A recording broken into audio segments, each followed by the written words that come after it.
My story is about surviving the impossible. But the real journey began only after I was pulled out from under the locomotive. The date was July 5th, 2006.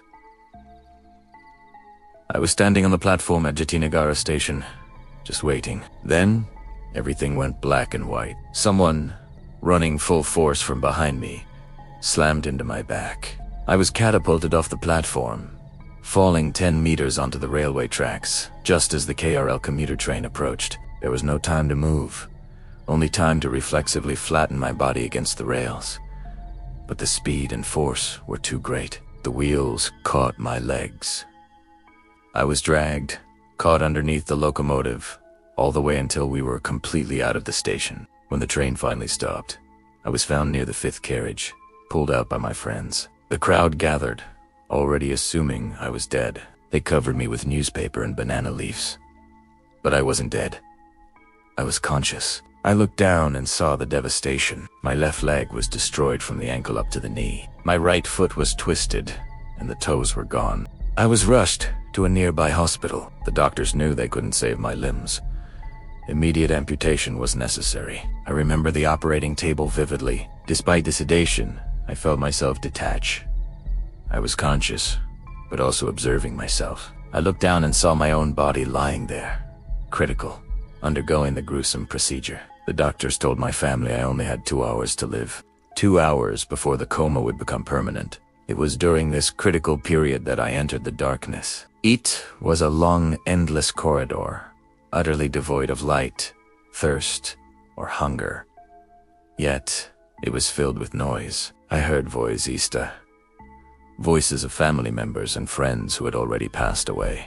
They weren't speaking to me directly, but talking amongst themselves, asking about their living relatives and pleading to be prayed for or visited. Terrified, I prayed. I asked God for one more chance.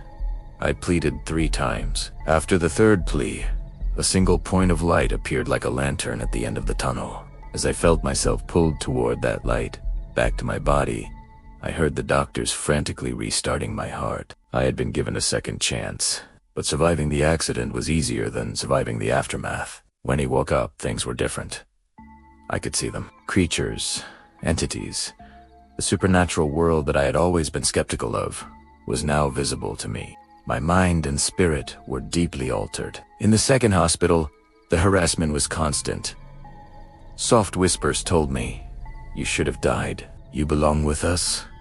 I saw things that weren't nurses, things that weren't patients. One night, 3 figures approached me, not wearing hospital uniforms, looking different.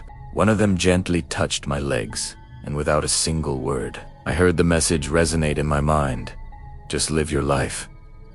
That single touch instantly dissolved the crushing sense of despair and vengeance I was carrying. However, the dark phase wasn't over. I became brutal. For a time, fueled by rage and confusion over the injustice, I became an atheist, completely angry at God for letting this happen. During this phase, my mental energy was terrifyingly strong. I discovered I could cause minor accidents or bad things to happen simply by wishing them. Evil entities swarmed me, tempting me with promises of wealth and immortality if I would only seek a human sacrifice. Salvation came unexpectedly while seeking traditional treatment for my spine, which was crooked from the accident.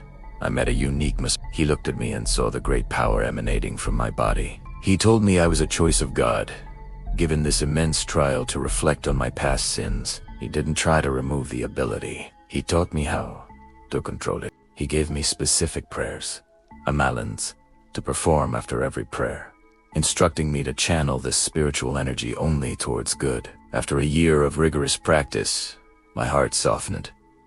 I returned to my faith. The intense, disturbing visions of the spiritual world faded drastically, allowing me to finally live normally again. Today, I use prosthetic leg swan below the knee, one above, and I continue to pursue my passion in music. I share this not for sympathy, but to show that even after facing death and darkness, there is always profound wisdom and a path back to a peace.